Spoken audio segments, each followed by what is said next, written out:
Très heureux de vous retrouver sur toutes les plateformes de l'ouverture média. Bonjour, bonsoir. Mes salutations dépendent de vos positions géographiques. Où que vous soyez, que la paix de l'Éternel soit avec vous.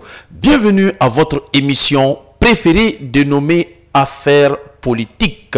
Oui, une émission 100% en français, une émission inédite, une émission sans filtre et surtout sans réserve. Nous vous demandons de faire le maximum de partage possible pour que les Maliens qui vivent à l'intérieur qu'à l'extérieur soient imprégnés des réalités politiques de notre société. Aujourd'hui, nous recevons un homme de taille énorme et sans plus tarder, nous allons lui donner la parole pour qu'il se présente à vous, nos chers abonnés de la page Facebook ainsi que la chaîne YouTube. Merci d'avoir accepté notre invitation. C'est avec un immense plaisir, Docteur Sempara, que je me retrouve sur votre plateau et particulièrement sur votre chaîne Ouverture Média qui est une référence aujourd'hui dans les médias nationaux, internationaux et qui fait la fierté aussi du Mali. Donc surtout me retrouver sur des sujets qui portent sur des entités politiques qui m'est très cher aussi la question politique. Donc c'est pour moi vraiment un immense plaisir de me retrouver à débattre sur les sujets qui seront mis sur la table. Merci. Merci encore une fois de plus. Merci d'avoir accepté notre invitation. C'est avec un immense honneur. Sans plus tarder, nous allons commencer à parler un peu du parcours de notre invité, comme à l'accoutumée. Monsieur Amadou El Diallo, économiste de formation, un homme très agréable et naturellement ambitieux sur le théâtre politique. Par ses ambitions, il s'est aussitôt fait remarquer dans plusieurs mouvements de la société pour défendre les intérêts de sa patrie. Monsieur Amadou Diallo, pendant ses études universitaires, fut responsable de l'AEM à la FSEC de 2005 à 2009. Après ses études universitaires en 2009, monsieur Amadou Diallo fut assistant parlementaire du vice-président de l'Assemblée, monsieur Oumar Marigo, à l'Assemblée nationale de 2010 à 2012. Père fondateur du mouvement Trop c'est trop de Kati, monsieur Amadou El Diallo fut aussi secrétaire général du parti Sadi de Bamako. En 2011, il fut un maillon central du mouvement Touche pas à ma constitution avec feu monsieur Tabouré du journal Sanfi. De 2014 à 2017, monsieur Amadou Diallo a été assistant parlementaire du groupe parlementaire de Sadi ADB Maliba. Il a aussi été assistant logistique de 2017 à 2019, d'où il a été chassé à cause de son amour pour sa patrie. Monsieur Amadou Diallo fut père fondateur du mouvement parlementaire populaire du peuple, PPP, contre la prorogation du mandat des députés. Père fondateur du mouvement Yerewolo debout sur les remparts, où il mena une lutte acharnée contre la politique française. Chargé de mission au ministère de la Communication en 2021, monsieur Amadou El Diallo est aujourd'hui inspecteur de sécurité sociale à l'INPS. Quel parcours admirable. Aujourd'hui, il sera question de l'annonce de la répartition du Mali par le ministre des Armées de la France et de la possession de 4 centrales nucléaires bientôt et son départ du mouvement Yerewolo. Monsieur Amadou Diallo, merci d'avoir accepté notre invitation. C'est un honneur pour moi et un immense plaisir de me retrouver sur votre plateau. Merci. Nous vous demandons encore de faire le maximum de partage possible pour que les Maliens qui vivent à l'intérieur qu'à l'extérieur soient imprégnés de ce que nous allons étaler tout de suite sur toutes les plateformes digitales de l'ouverture média. Alors, nous avons appris sur les réseaux sociaux, à travers le ministre de la Défense ou ministre des Affaires de la France, que très bientôt, très prochainement, il y aura la répartition du Mali. Concrètement, qu'est-ce qu'il veut mener comme pratique de telle sorte que Dieu nous en préserve, que le Mali soit divisé à jamais? D'accord, donc avant de répondre à votre question, je tiens d'abord à remercier tous nos téléspectateurs et nos auditeurs qui nous écoutent et qui nous regardent à partir des réseaux sociaux, un peu partout, et vos collaborateurs, techniciens, responsables de l'ouverture média. Et c'est de dire simplement que il faut que nous soyons très clairs sur certaines questions. Parce qu'on le dit, lorsque tu te trompes d'ennemi, tu te trompes de combat. Et lorsque tu te trompes de combat aussi, tu te trompes d'ennemi. Maintenant, aujourd'hui, depuis un certain moment, nous constatons que les autorités françaises, entre parenthèses, pour préciser, aujourd'hui nous les appelons la junte française, s'est fait entourer par un système qui est animé par des affairistes. Donc la plupart des agents français qui viennent dans les pays africains sont des affairistes. Ils pensent plus au butin qu'ils peuvent avoir que à mener à bien les missions pour lesquelles ils ont été désignés. Donc ce qui fait qu'ils passent plus le temps à apporter ou à faire des rapports qui dupent non seulement des autorités françaises, mais qui en conclusion dupent même le peuple français. C'est pour cela qu'ils sont plongés dans du mensonge et ils font des choses qui n'ont rien à voir avec la réalité. Ce monsieur, je pense que c'est le cornu ou un truc comme ça, le cornu ou cornu, le cornu. Bon, ce qu'il a fait, c'est parce qu'il a été interpellé au niveau du Parlement français pour qu'il fasse un point de vue par rapport à un budget qui devait être voté par rapport à la sécurité et à l'intervention de la France sur des questions de sécurité un peu partout dans le monde. Donc pour le cas du Mali, voilà, donc comme il n'avait pratiquement rien à dire, il a souhaité, je dirais entre parenthèses, tellement que c'était faux, c'était certainement un souhait manifeste qui était là et pour la partition de notre nation. Bon, un projet qui a été conçu par la France, financé par la France et exécuté par la France. Bon, cette situation s'est retrouvée confrontée à une équipe, ou bien je dirais à un ensemble, à une génération au Mali qui a changé la donne. Parce que avant, ces politiques françaises étaient applicables parce qu'on avait des autorités qui se soumettaient au dictat français. Ça me rappelle un peu lorsque l'ambassadeur du Mali, M. Diallo, a fait une intervention en disant que les militaires français au nom de Barkhane passaient plus le temps à se prendre, à se faire du plaisir qu'à faire la guerre ici.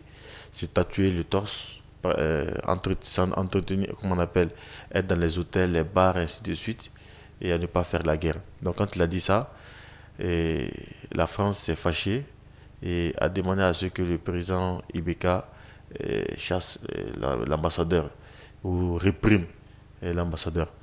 Et ce qui s'est passé, c'est que Tchebli, sous ordre de Ibeka, est allé présenter ses excuses à Macron, à France. Donc la France pensait que toujours nous sommes dans cette situation-là, mais s'est retrouvée face à une autorité qui a décidé de ne pas plier l'échine, de répondre à tous les coups. Donc c'est pour cela que l'équipe du colonel libérateur Assimi Goïta, lorsqu'ils ont constaté des débordements français ou bien de la communauté dite internationale, a envoyé l'émissaire, le colonel Abdoulaye Maïga, à l'ONU, et qui, dans son intervention, a précisé que à partir de maintenant, ceux-là qui vont nous insulter, nous allons aussi les renvoyer les insulter. Ceux-là qui vont nous tirer une balle, nous allons aussi les tirer des balles. Donc, c'est pour dire qu'aujourd'hui, la question de la réciprocité n'est pas négociable.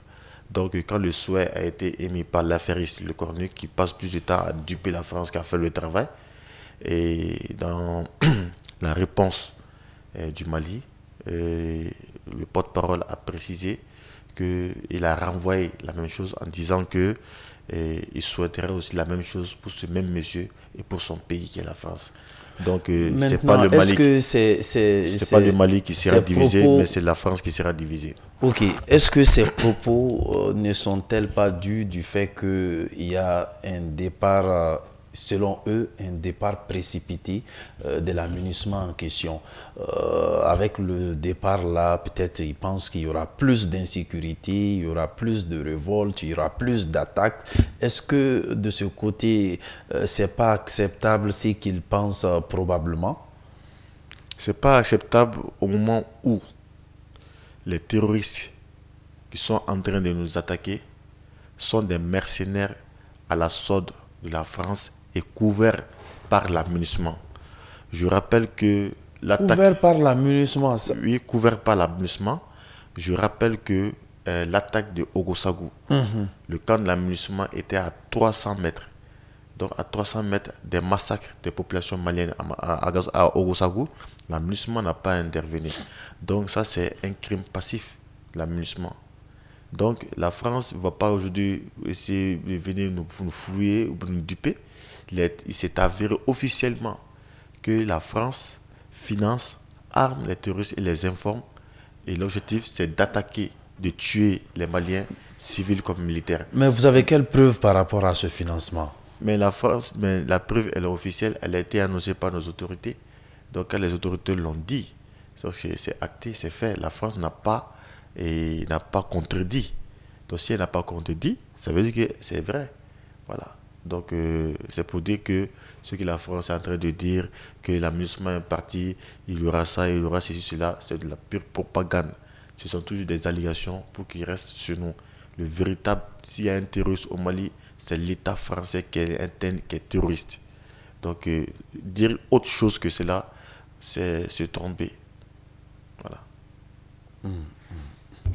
Mais nous avons appris que l'amunissement a décidé, peut-être très probablement, de se retirer avant la date parce que, vu l'insécurité grandissante au niveau de Kidal, il souhaiterait se retirer avant la date. Quelle réaction feriez-vous par rapport à ça? Non, l'amunissement ne se retire pas. L'amunissement est en train de fuir. Elle est en train de fuir. Fuir comment? Elle est en train de fuir parce que... Mais l'amunissement a plus de force. Oui, mais aujourd'hui, l'armée malienne est 10 000 fois plus puissante que l'amunissement. Comment? C'est pour cela que l'amunissement, quand on a chassé Barkhane, l'amunissement s'est senti en insécurité. Donc ça veut dire qu'elle n'a pas les moyens de se défendre parce qu'elle doit bénéficier de la sécurité d'une autre force. Donc c'est pour cela qu'elle a besoin de la sécurité des Maliens. Elle qui est venue aujourd'hui pour sécuriser les Maliens, ou comment on appelle, aider l'armée malienne à sécuriser le territoire. C'est cet amunissement aujourd'hui qui revendique la sécurité. L'amunissement est en train de fuir. Elle est en train de fuir parce qu'aujourd'hui, elle est en défaut non seulement de légitimité, elle est en défaut de légalité, mais ce qui est encore pire, c'est qu'elle est en défaut par rapport au rapport de force. Donc, dans son plan machiavélique... Mais êtes-vous sûr de ce que vous avancez en ce moment? Un défaut par rapport aux questions de défense, etc. Mais elle est en défaut en termes de légitimité. Pour dire quoi? Que l'amusement se retrouve dans un espace qui lui est hostile. Le peuple malien ne veut pas de l'amusement. L'autorité malienne a demandé que l'amusement dégage. Ça a été acté par les Nations Unies. Mais il demande un prolongement de quelques semaines. Qui demande un prolongement? L'amunissement. Bon, ça c'est l'amunissement. Ça, nous, on n'a rien à voir avec ce qu'elle désire ou pas. L'amunissement est une menace pour le Mali aujourd'hui. L'amunissement est une menace pour l'existence de notre nation aujourd'hui. La MINUSMA est une menace pour la sécurité de nos populations aujourd'hui. Donc nous, on n'a aucun intérêt. Et d'abord, on s'en fiche complètement de ce que la MINUSMA va dire ou penser. Ce qu'elle dégage, c'est tout. Ça a été acté par les Nations Unies. Donc quand je dis qu'elle a défaut de légalité, parce que là, ce n'est plus seulement le Mali qui demande, mais ça a été acté par les Nations Unies aujourd'hui que le délai, c'est le 31. Et par rapport au rapport de force, on a vu, par rapport avec la prise du camp de Tissalit, le Mali est en train de dire à la MINUSMA, la Mali est en train d'occuper son camp sans pour autant certainement demander l'autorisation à qui que ce soit. Voilà, donc et c'est pour cela que la MINUSMA est en train de fuir, parce que le plan qui a été élaboré par la politique criminelle française s'est retrouvé, comme on appelle, face à une puissance infaillible. Voilà, donc ils ont tiré à terre, quoi. D'accord. Maintenant, quel est l'état d'évolution de la récupération de nos territoires au niveau de Kidal? Bon, le Mali a déjà son plan, est en train de poursuivre son plan de manière sereine. Donc les choses évoluent normalement et la capacité d'anticipation du cerveau de l'armée malienne est vraiment bonne. Nous voyons qu'il y a des succès, même s'il y a des difficultés, c'est normal, nous sommes en guerre, mais on part de succès en succès. Voilà, donc je pense que certainement nous allons récupérer la terre de nos ancêtres et dans un minimum de temps, ou peut-être que plus tôt que prévu. Et nous concernant, nous restons très engagés derrière nos autorités pour que cela se fasse dans le plus grand succès et pour l'intérêt de nos populations. Est-ce que nous serons en capacité de récupérer la ville de Kidal sans perte de vies humaines de la population? Bon, la question de perte de vie, bon, au moment où nous commençons à parler des martyrs, bon, c'est possible qu'il y ait des pertes de vie, comme il n'y en a pas, parce que nous sommes face à aussi des ennemis de l'extérieur comme des ennemis de l'intérieur. Donc le sujet est traité principalement par rapport à la question de Kidal. Le sujet est traité sous deux formes. Une forme diplomatique dont la responsabilité revient au ministre Ouagué et au ministre Abdoulaye Diop, et de régler de manière militaire par le ministre de la Défense, le colonel Sadio Kamara, donc qui promet comment on appelle, un sommeil éternel aux ennemis qui vont prendre des armes contre le peuple malien et contre ses frères d'armes. Donc il s'agit du dossier de Kidal. Ça va passer d'abord par Ouagué et Abdoulaye Diop. Bon, maintenant, si ce n'est pas réglé à ce niveau, alors ça va se régler par le ministère de la Défense, qui va traiter conformément à la volonté du peuple malien et de manière militaire. Voilà. Donc dans ces conditions, forcément, il y aura des pertes. De manière militaire, qu'est-ce que vous voulez mettre en avant? Ça veut dire quoi? Si tu prends l'arme contre le peuple malien et que les autorités demandent comment on appelle, de laisser tomber les armes et que tu refuses, tu vas te retrouver face à des personnes qui vont tirer sur toi. Donc la probabilité que tu perdes la vie est très élevée. En termes clairs, que tu ailles au paradis ou à l'enfer, ça dépend de Dieu. Mais que tu pars à l'au-delà, ça va dépendre de ce militaire en face de qui tu vas te retrouver. Okay. C'est aussi simple que ça. Maintenant, il y a de cela une semaine, nous avons appris que vous avez démissionné du mouvement Erewolo, un mouvement qui s'est beaucoup battu pour un résultat assez apprécié par la population en question, notamment le départ de Barkhane, mais aussi de la MINUSMA. Aujourd'hui, comment vous vous sentez après avoir donné cette démission? J'ai vraiment un sentiment de satisfaction et c'est le lieu vraiment de rendre un vibrant hommage à tous ces militants et sympathisants, responsables aussi du mouvement Yerolo debout sur les remparts, qui ont marqué l'histoire du Mali par leur capacité à réaliser leurs projets. Le mouvement Yerolo debout sur les remparts a été mis en place pour libérer le Mali, notre nation, de la politique criminelle française. Et ceci s'actait par le départ de Barkhane et de l'amunissement. Donc les objectifs aujourd'hui ont été atteints.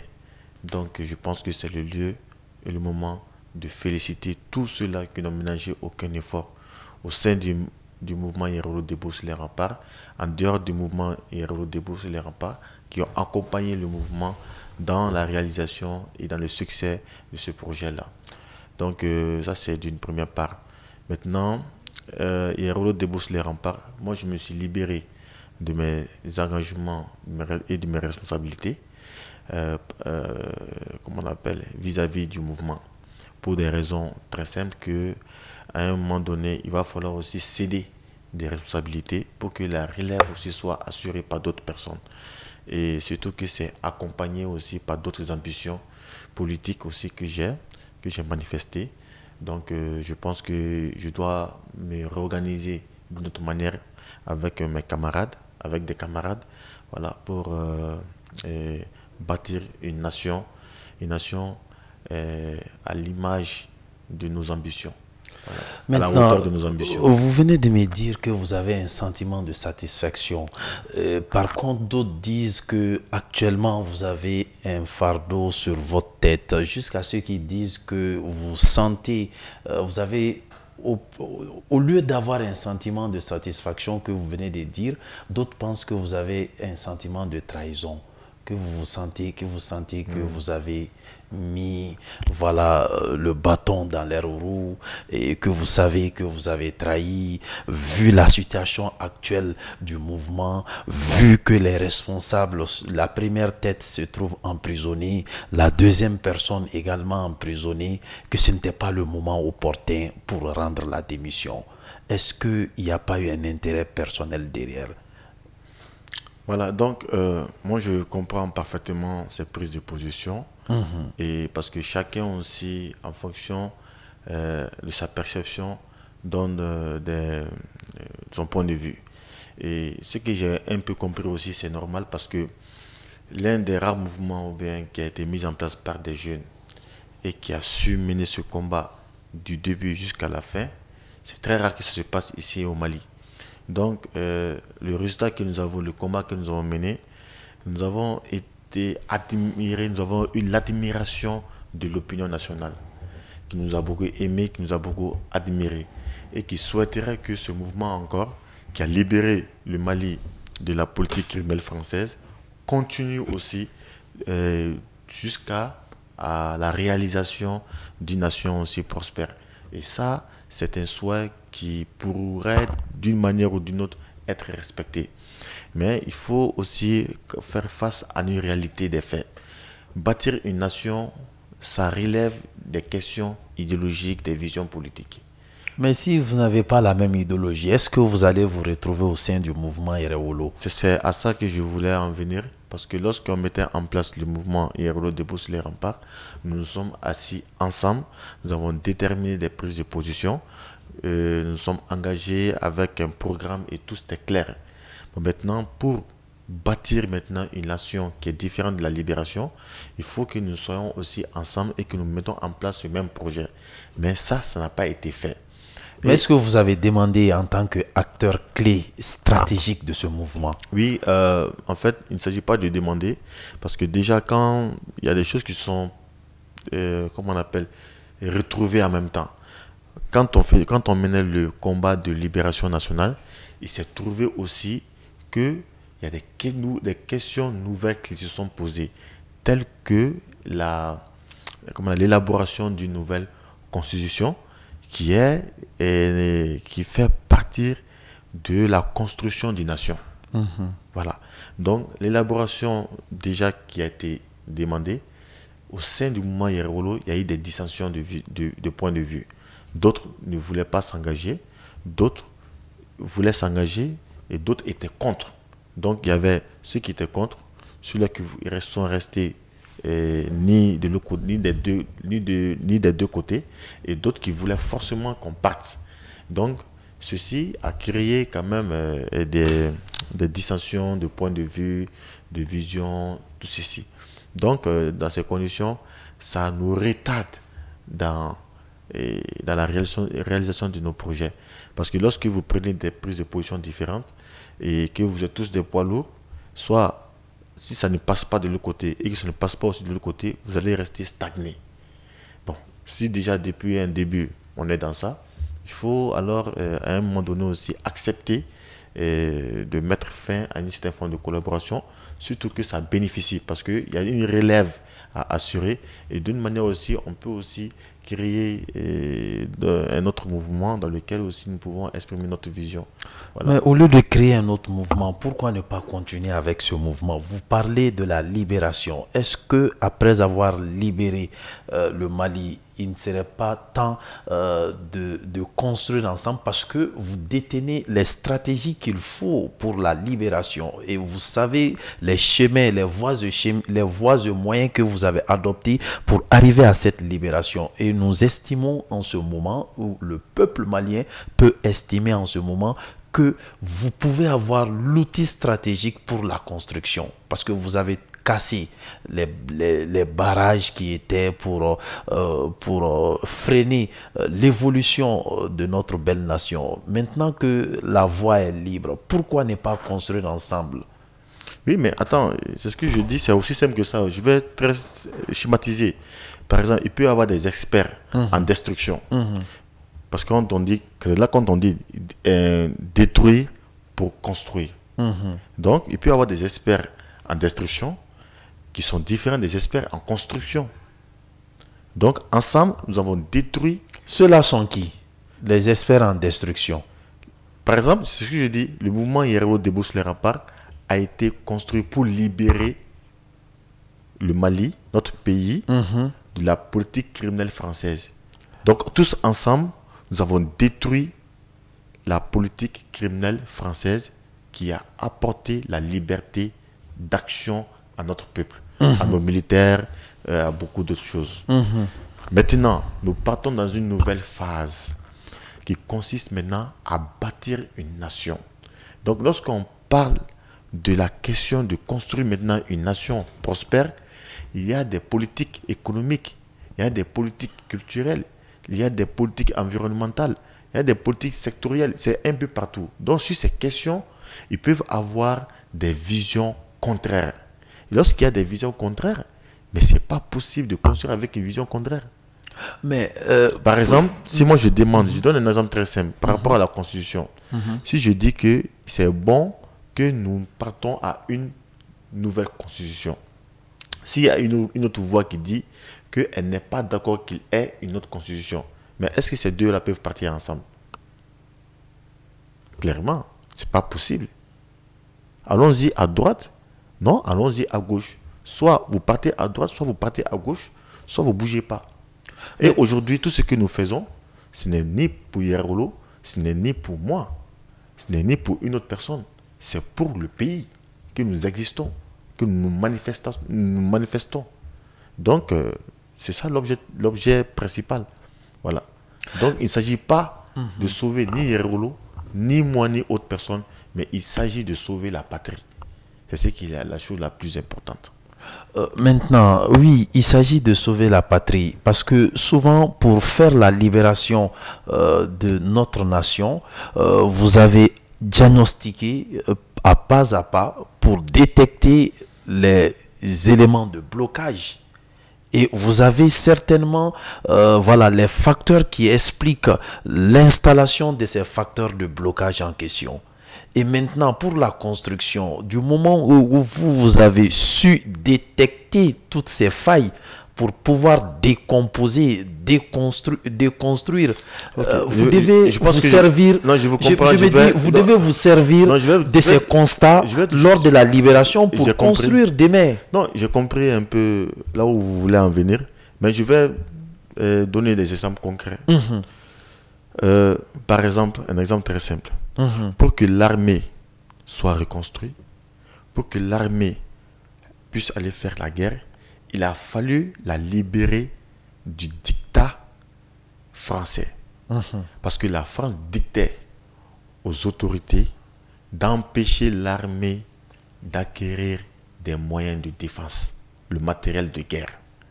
Donc quand elle s'est libérée de ce dictat français et qu'elle est partie faire le partenariat avec la Russie, elle a pu avoir suffisamment de matériel de guerre pour se libérer.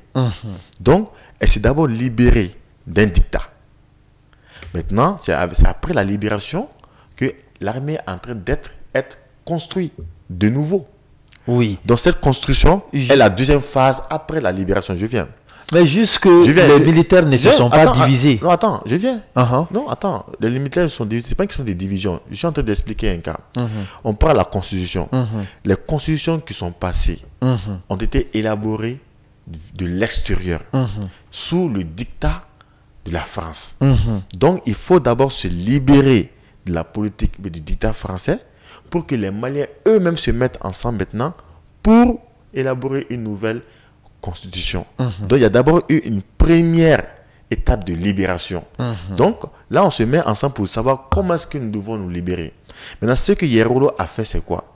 Yerolo s'est attaqué d'abord à la France en disant, par exemple, abat la France, chassons la France du territoire malien. Et ceci, passons par quoi? Enlevons, dégageons le régime de Ibrahim Boubacar Keïta. Donc, Yerolo s'est impliqué et Yerolo est père fondateur du mouvement M5 RFP. Parce que nous avons compris qu'il fallait enlever Ibeka, parce que Ibeka, le régime de Ibeka était un pion ou bien un représentant de la politique ou bien qui faisait exercer la politique criminelle française sur le territoire. Donc, on a fait ensemble et nous avons dégagé avec le M5 RFP le régime d'Ibrahim Boubacar Keïta. Après cela, nous sommes attaqués frontalement à la France. Nous avons demandé le départ des troupes françaises du territoire malien. Donc, en ce mouvement, nous l'avons fait avec d'autres personnes et nous avons été d'abord une première fois réprimés par le régime de Banao. Et quand Banao est parti et que le président colonel Assimi Goïta, le libérateur, est venu, lui, il a épousé la stratégie que nous avons adoptée. Alors, avec le premier ministre Chouel Kouag Maïga, ils ont travaillé d'abord à écarter comment on appelle, la présence militaire française. Ils ont diplomatiquement retiré la plume du Mali à la France, c'est-à-dire que le Mali maintenant va parler à son propre nom pour sortir complètement du dictat de la politique française et de la France. Donc ça, c'est une étape de libération. Mais ce dont je suis en train d'expliquer, maintenant que nous devons élaborer des politiques pour la nation, c'est une question idéologique de vision qui va maintenant s'imposer. Par exemple, si moi je suis un communiste et que je prends par exemple Ali Togo ou bien Bill qui peuvent être des libéraux, mais un communiste et un libéral n'ont pas la même vision. Ils ne peuvent pas être dans le même groupe de travail, c'est pas possible. Donc c'est aussi simple que ça.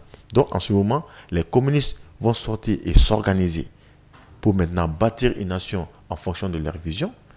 Les libéraux vont sortir aussi, s'organiser en tant que libéraux, maintenant pour bâtir aussi une nation en fonction de leur vision. C'est comme ça. Donc moi, au sein de Yerolo, nous avons une équipe aussi avec laquelle nous pensons que c'est important que nous réorganisions cette fois-ci, non plus pour la libération ou bien pour ne pas être seulement dans la rue. Parce que les gens se trompent. Les gens pensent que quand on nous voit dans la rue, ils pensent que nous sommes seulement des badauds. Nous sommes là, nous faisons des meetings, nous faisons des mouvements insurrectionnels, de pression et tout. Mais au-delà de ça aussi, nous sommes des intellectuels. Nous avons la capacité de faire des conceptions en matière politique, économique et beaucoup de choses que nous devons proposer à l'État, qui doivent se transformer en des lois pour aussi faire émerger notre économie au bénéfice des populations. Mais d'autres disent aussi que vous avez la capacité de diviser Yerewolo. Parce que suite à votre démission, qu'il y a eu d'autres démissions de plus, maintenant, quelle réaction faites-vous par rapport à ces propos qui sont tenus en longueur de journée par rapport à la division ou l'éclatement du mouvement Yerewolo? Bon, et les gens parlent de... Je trouve ça normal que les gens parlent souvent de division, d'éclatement. Parce que Yerewolo par son combat, a été aperçu comme un mouvement salvateur. Ça, c'est évident.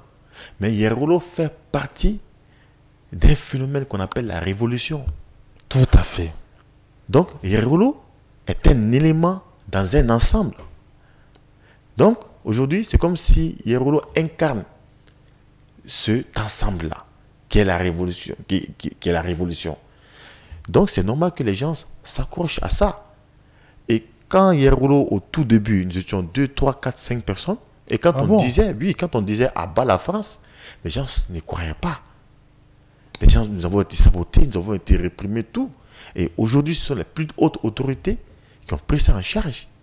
Donc, c'est notre capacité de convaincre l'opinion qui a fait que nous sommes avec nous, qui fait qu'elle était avec nous, elle a apprécié le mouvement de Yerolo. Et nous nous en réjouissons. Mais ce que les gens doivent comprendre, c'est que Yerolo a quand même élaboré une politique qui avait un début et une fin claire. Et nous avons atteint nos objectifs. Et je l'ai atteint avec mes camarades ensemble. Maintenant, après cet objectif, peut-être que nous devrions nous fixer d'autres objectifs. Mais nous ne nous sommes pas mis ensemble pour élaborer ça. Il se trouvait qu'avant que nous lançons dans le futur, on a déjà été confronté à une première situation qui est la question de l'élaboration d'une nouvelle constitution. Donc, à partir de là, à l'intérieur, il y a eu des dissensions. Donc, maintenant, la question de l'élaboration de la constitution a été votée aujourd'hui. Et cette constitution, à partir, doit se ramifier au niveau des lois organiques, des lois, ainsi de suite. Donc, à ce niveau, il va falloir que nous soyons impliqués pour aussi participer à l'élaboration de ces lois pour construire notre pays. Et ça, ce sont des questions de vision, ce sont des questions de choses. Donc, Yerolo, si nous restons ensemble et que chaque fois nous tirons les uns sur les autres, au lieu d'être un remède pour la nation, ça sera un poison pour la nation. Parce qu'aujourd'hui, tout ce qui touche à Yerolo touche à l'opinion nationale aujourd'hui qui nous regarde tout faire. Donc, au lieu de chaque fois concentrer l'opinion sur les trucs de se chamailler entre nous, il faut que l'opinion soit concentrée sur des questions de construction des nations. C'est aussi simple que ça. Donc, certainement que ces faits de démission, ceci, peuvent créer un choc, mais c'est un choc éphémère. Nous pouvons partir, nous allons partir. Yerolo va partir, parce que c'est 99 ans sur le papier, mais le Mali va rester. Le Mali va rester. Et ce que nous sommes en train de faire, nous sommes en train d'écrire aussi les annales aussi de l'histoire du Mali. Ce sont des pages de l'histoire que nous sommes en train d'écrire. Donc, en tant que leader, en tant que combattant, en tant que révolutionnaire, en tant que patriote, tant que tu n'as pas tout donné, tu n'as rien donné à ta patrie. En âme et conscience, si tu penses que tu as des capacités, du potentiel à donner pour faire émerger les choses, pour faire avancer les choses pour le pays, il ne faut jamais hésiter à le faire, quitte à se sacrifier soi-même ou son mouvement. Maintenant, comment Ben va se sentir après avoir appris après avoir appris, étant en prison, que l'un des éléments stratégiques du mouvement Yerolo a démissionné? Et il va se sentir très bien, parce que... Très bien. Très bien. Mais il ambitionnait, il avait des ambitions politiques. Et oui, tout récemment, on entendait que Yerolo était un mouvement politique. Bien sûr. Et c'était dans la dynamique d'être un parti politique aussi. Oui, mais c'est juste pour dire que tout ce que nous faisons, nous échangeons sur les questions. Vous avez déjà échangé avec Ben? Mais bien sûr, moi et Ben, on se voit pratiquement à chaque fois. Mais oui, même étant en prison, on échange. Vous avez échangé avec lui par rapport à ça? Mais étant en prison, même les stratégies, tout ce que nous élaborons, tout, nous échangeons. Mais est-ce que si les autres militants sont au courant ou les autres acteurs qui sont parmi les décideurs sont au courant, vont-ils parler de votre trahison? Mais jusqu'à preuve contraire, personne n'a parlé de trahison. Les gens les gens s'inquiètent. Et puis, ce sont des choses qui sont normales parce que, tu sais, ce que nous faisons, nous travaillons à séduire l'opinion, à avoir des gens avec nous. Donc, dans ces conditions, nous avons des admirateurs. Nous avons des caractères différents. Ben a un caractère qui est différent de mon caractère. Donc, dans l'opinion...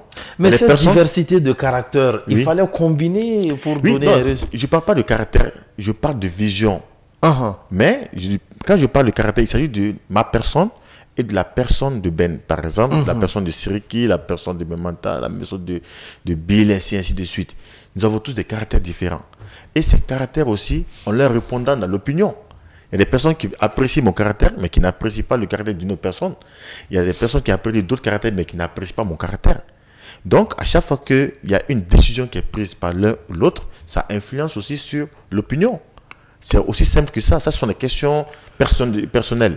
Mais là, je parle d'une question de vision. C'est aussi simple que ça. D'accord. C'est comme je vais le dire en bambara. Bon, on ne bouge pas. Et alors que nous sommes là pour le pays. C'est-à-dire, soit c'est pour toi, soit c'est pour moi. Donc, si ça ne devient pas pour toi, ça ne devient pas pour moi, mais nous allons rester stagnés. Et en ce moment, nous sommes en train de priver la mission de notre potentiel pour libérer ou bien pour atteindre les objectifs de la mission. C'est aussi simple que ça. Donc, à un moment donné, il faut accepter de se rendre à l'évidence, prendre une décision pour permettre à ce que la lutte qui a été engagée puisse arriver à terme. D'accord. C'est la meilleure des choses. D'accord. Maintenant, nous allons commencer avec la dernière partie qui porte voilà, sur la possession probable de 4 centrales nucléaires pour notre Bamaliba. Alors, qu'est-ce que vous pouvez étaler pour que nos communautés puissent s'imprégner de plus? D'abord, comme on dit que la science elle est universelle, donc ce qui a été produit une fois scientifiquement peut se multiplier sur tous les territoires. Dans la question des centrales nucléaires, elle existe.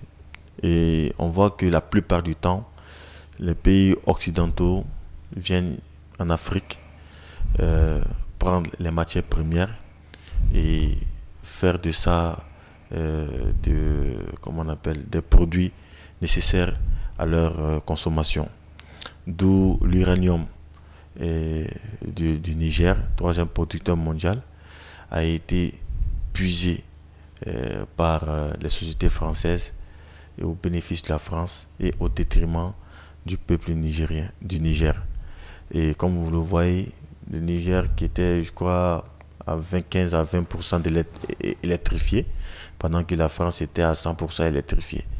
Et voilà. Donc aujourd'hui, il y a la nouvelle donne. Cette fois-ci, l'uranium reste au Niger et l'expertise même sera faite au Niger pour que l'uranium nigérien soit au bénéfice du peuple du Niger. Donc c'est ce qui se passe. C'est pourquoi les centrales nucléaires. Et on sait qu'au Mali ici, il y a l'uranium aussi même à Kéniéba, un peu partout sur notre territoire. Donc le Mali a simplement décidé d'utiliser ces matières premières au bénéfice des populations d'abord. Donc toutes ces valeurs ajoutées, produits l'uranium, l'autre or, tout ceci va se faire par notre propre industrie. C'est le développement industriel qui est enragé. Donc le développement industriel en termes énergiques, c'est ce qui explique l'installation de ces centrales nucléaires. D'autres vont penser qu'il pour avoir une centrale nucléaire, il peut avoir des centaines de milliers de tonnes de béton. Non, tout ce qui se fait en grand peut se faire aussi en minima. Voilà. Donc il faut seulement si on voit que les autorités l'ont déjà engagé, surtout nous sommes retrouvés avec un État qui ne ment pas. Ça c'est très important. D'accord. Mais actuellement, nous vivons dans une situation vraiment précaire en matière de fourniture d'électricité en question. Est-ce que réellement cette intention qui s'est matérialisée sous forme de contrat sera réalisée à temps voulu, à temps souhaité du peuple malien? Là, ça dépend de la performance des acteurs. Mais ce sont des gens qui sont déjà performants. Non, je dis ça dépend de la performance des acteurs qui sont impliqués dans l'élaboration de dans la réalisation de ces projets-là.